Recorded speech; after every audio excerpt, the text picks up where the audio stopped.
एक था मोहन। चैप्टर 36। आजादी एक नमकीन स्वाद है।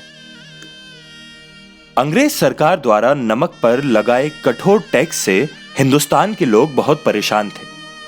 कईयों ने इसका विरोध किया, भाषण दिए, चिट्ठियां लिखी, पर प्रशासन के कान में जू भी न रेंगती थी। यह साफ था कि अंग्रेज सरकार के दमन को रोकने का कोई और रास्ता चाहिए था। गांधी जी ने ऐसा ही एक रास्ता सन 1930 में निकाला। वो अपने 78 साथियों के साथ अहमदाबाद के साबरमती आश्रम से एक 400 किलोमीटर की पैदल यात्रा पर निकले। उन्होंने कसम खाई कि देश जब तक आजाद नहीं हो जाएगा तब तक वे अपने आश्रम वापस नहीं लौटेंगे। इन 79 लोगों ने शपथ ली कि वे समुद्र के किनारे दांडी नाम के गांव में जाकर खुले में नमक बनाएंगे। अंग्रेज सरकार को यह खुली चुनौती थी, यानी हिंदुस्तानियों को नमक बनाने से रोकने वाले कानून को तोड़ेंगे, सत्याग्रह करेंगे। बहुत से लोगों ने गांधी जी से कहा कि नमक जैसी छोटी चीज के लिए आंदोलन नहीं करना चाहिए। कुछ ने तो उनका मजाक भी उड़ाया। पर गांधी जी हर एक हिंदुस्तानी को आजादी की लड़ाई में लाना चाहते थे, चाहे अमीर हो या गरीब। उन्होंने समझाया, हवा और पानी के बाद नमक ही जीवन की सबसे अहम जरूरत है। फिर भारत जैसे गर्म देश में तो ये और जरूरी है, क्योंकि यहां पसीने के साथ नमक बह जाता है, इसीलिए ज्यादा खाना पड़ता है।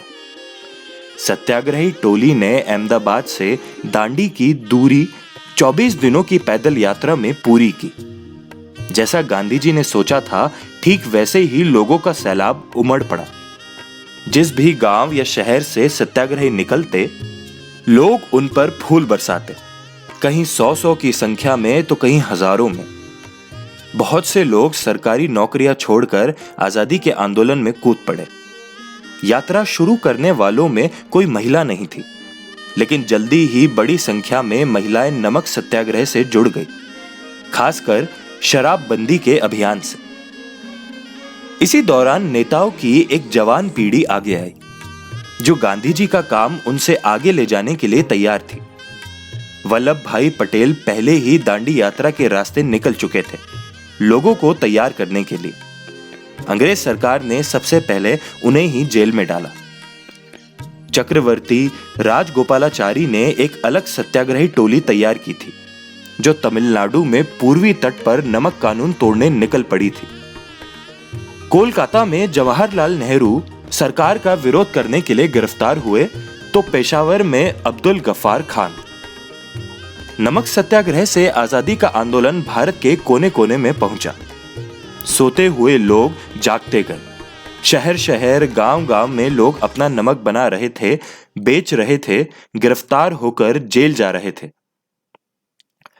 जेलों का दिवाला पिटने की नौबत आ गई थी, क्योंकि 80,000 सत्याग्रही उनमें भर गए थे। हमारे यहां जो हुआ सो हुआ। इतने बड़े आंदोलन के बारे में विदेशी अखबारों ने भी लिखा। भारतीय लोगों के लिए दुनिया भर में हमदर्दी की लहर फैल गई।